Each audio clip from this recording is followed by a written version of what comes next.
So, how long after you move is it still acceptable to have boxes everywhere? I'm asking for a friend. Hey, remember I told you I was going to Brazil? Well, I went to Brazil. So let's back up a little bit. I think I've mentioned this in the video before. In fact, it's a very recent video. You can click right here if you haven't seen it. But basically, last summer, I wrote an article about some lady who was supposed to be some entrepreneurship guru who turned out to be a little bit of a fraud. She lied about her education, she lied about her career, she lied about businesses that she said she started. Anyway, I found all of this out by complete accident. I wrote an article about it and the thing went viral because she's kind of famous in Brazil, so everybody's like, oh hey, remember that chick who said she did this and that? Some guy in Canada is saying that's all a lie, and here's the evidence that he presented. Anyway, this event called Campus Party caught wind of this, and they wanted me to do a talk about what I wrote about this lady. So they flew me to Brazil, and it was amazing.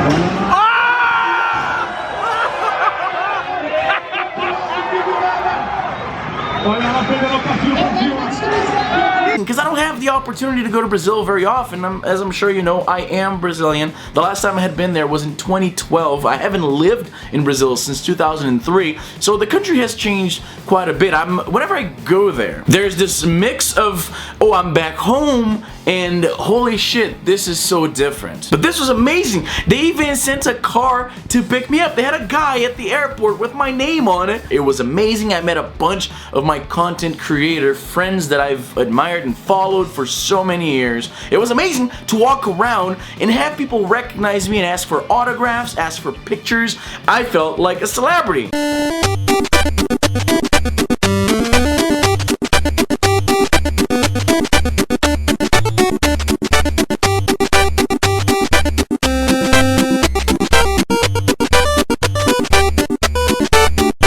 Because on my Brazilian channel, I have about 360,000 subscribers. I'm not a huge deal. I'm not, you know, big time. I don't even do this full time, just to give an idea.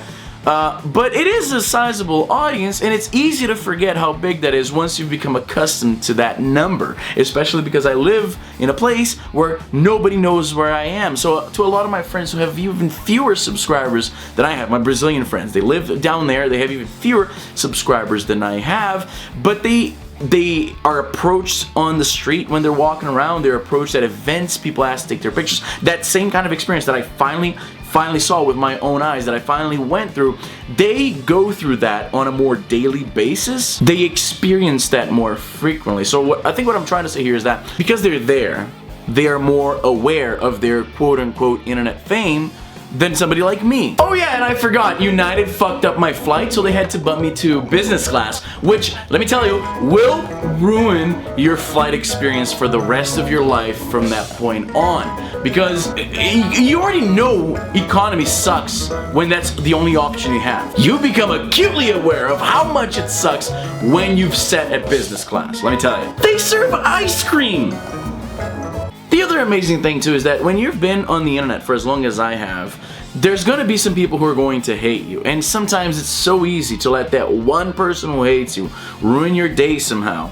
That you ignore that for every one person who hates you, there's about 100 people who actually enjoy what you do. There are people who told me that they bought tickets to the thing just because I was going. That was oh, one more thing. Where is it? Where is that thing? Check this out. In 1 hour. That's where my keynote's gonna be, and I'm nervous as fuck.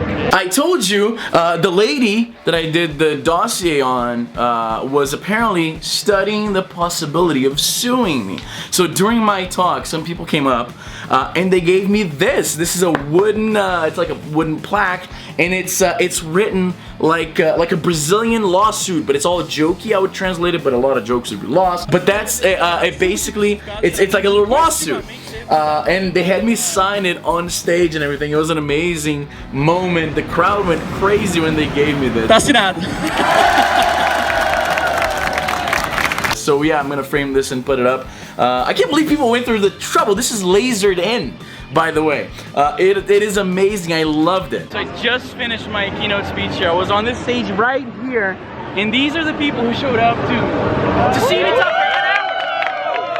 It's fucking crazy. So yeah, I can easily say this is one of the best trips I've ever been on because, well, one, it was all paid for, so free vacation kinda, even though it was a little bit stressful with the talk and everything. By the way, I never ended up writing anything down. I just kind of winged it and people fucking loved it. That's the other thing. I was afraid because, again, I'm not a big timer by any stretch of the imagination. I know that a lot of my Canadian friends, they see the people coming up to me on these, you know, I was posting pictures and videos on Facebook, and they probably think I'm like Brazilian Brad Pitt or something. I'm by no stretch of the imagination a big YouTuber.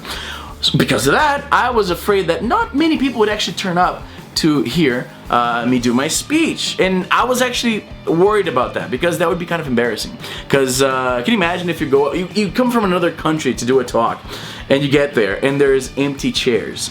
So I was kind of nervous about that, and thankfully the place was packed. In fact, there weren't enough chairs. There were people who were standing, several rows of people who were standing to hear me talk. So I hope I did a good job. All right, so I'm in the car with these are the people keeping the lights on. These people are see, it's not Patreon because it's different. We have a crowdfunding for our podcast, the best podcast in Brazil, because I'm so humble. And these people right here, and I just hit your thing with my camera, are the people who support our work, and we're going for to a barbecue. A Brazilian barbecue, none of that hamburger and hot dogs, weenies and shit. Like, this is a true, honest to goodness Brazilian barbecue. I'm stoked as fuck. There's some people there already, I believe.